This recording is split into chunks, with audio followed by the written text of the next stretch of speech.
To set up your account so that you can sync all of your matchup appointments to your Google Calendar, you just go to Matchup Book by clicking right here, and then you'll click My Matchup Book, which will actually take you to your matchup calendar where you can see all of your matchup appointments. If you've not yet set up Google Calendar Sync, you will see a blue button right here. You simply click that. It's going to give you a little explanation of the setup process, but basically you just say yes, and it will load up your Google Calendar. And see, I have a few on here, but it's going to ask which Google account you want to sync with. So I'm going to click here, and it's going to ask me, it's going to say BSCpro wants to access your Google account, and this will allow BSCpro to manage your calendars or view your calendars.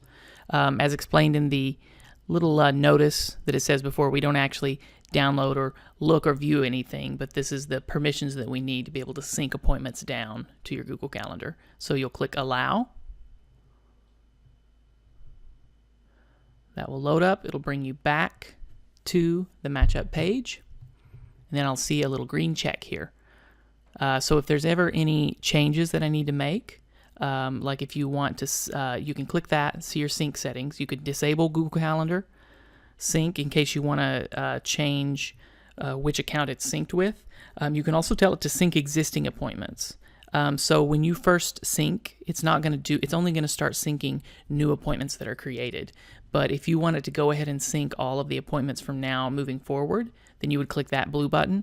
It would sync those up, and then from then on it would continue to sync any new appointments all the same. And then I can also disable or enable syncing of downline appointments. So if I disable sync of downline appointments, that means it's only going to be syncing my own appointments. But some people want to actually sync all the appointments in their base shop. So if you leave that, by default it's on. So you're going to see basically the same thing you see on your whole matchup calendar, which is your whole team's matchup appointments. So once you've done that, you're done, and you should start seeing your appointments on your Google Calendar. You can use your Google Calendar to set up notifications or anything else that you would normally do. If one more important thing too is if you make changes on your Google Calendar, it's not going to update or sync onto BSCpro. So any appointment changes or deletions or details like that, you should do it on BSCpro, and it will automatically sync down to your calendar.